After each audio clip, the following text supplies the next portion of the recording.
Nicole Williams, the driving force behind Rhythm to You, brings the power of rhythm, offering dynamic team building and educational programs. Move a little bit right here, kind of like fill it out, move in a little bit with your drums and all that. So it's a little bit, a circle right here. Bring your chairs with you. My name is Nicole Williams, and I contribute to human flourishing through my business, Rhythm to You. This is not a small circle, it's an intimate circle. We gotta reframe, where I bring the power of rhythm, dance, and movement to organizations from the youngest citizen of our population to our oldest CEO. She just brings a different perspective and does it with confidence. So are we ready for some singing? Oh, yes, I say, oh yeah. Oh yeah. We're gonna start that again. I say, oh yeah. Oh yeah. And I always say there's two things that bring people together like nothing else: good food and good music. And so that's how Rhythm to You was born, out of seeing the need mostly in the marginalized communities. We're recognizing that music impacts anyone with a heartbeat.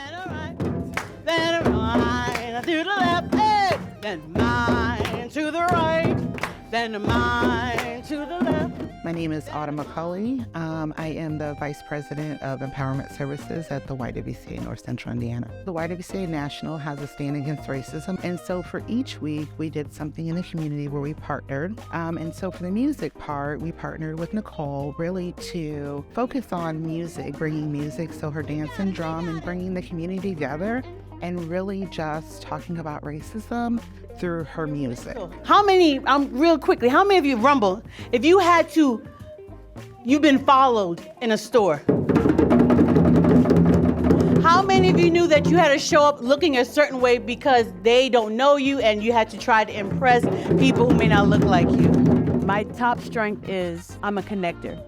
That's what I do. And I want you to think about the music teacher that you might have had. That music teacher had to bring everybody in that building together to have a concert, right? Different personalities, different backgrounds. And so I think music teachers, I'm a little biased, have a special gift of bringing people together for a collective good.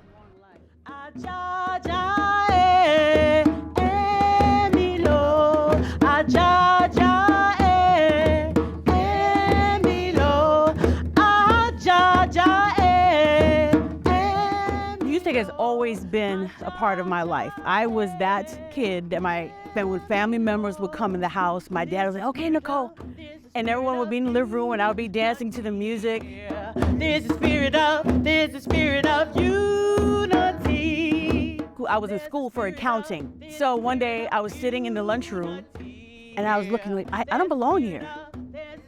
That night, I started my application for Berklee College of Music, and I've never turned back ever since. Oh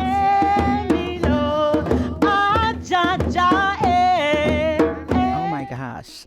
Nicole her energy it's just take it to the boogie down. Powerful. I'm gonna bring my energy. And I'm gonna pass it on to you, Doris. You're gonna pass it all around. Oh! She is able to help people to talk about racism or different topics through music. We have a journey, brother. You need to bring it. Bring it! I've been called Dr. Joy. I've been coined the name Dr. Joy. Wow! We see so much of the other stuff, right? The frailty of just life. And I try to do as much reframing and believing. If we could have a mustard seed of hope, a mustard seed of love, a mustard seed of joy, it can produce immeasurable return. Because when I come in that space, there's gonna be kindness wherever I go. There's gonna be empathy wherever I go. There's gonna be laughter wherever I go.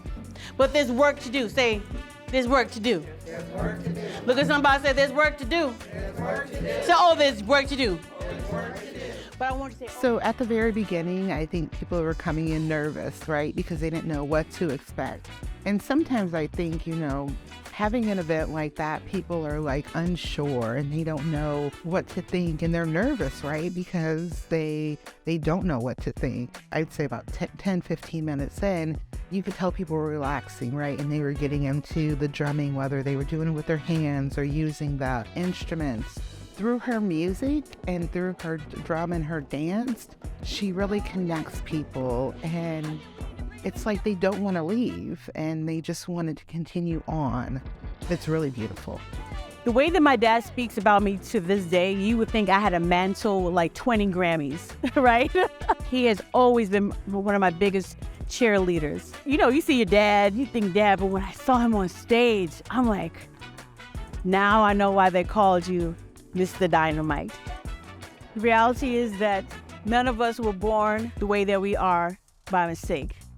That we all have our own views about life. We have different experiences, and it shouldn't negate somebody else's. That your experience from where you're born is different from the griminess of the concrete jungle of New York, but it's something that we could still connect, right? We could share our stories, and each story is valid.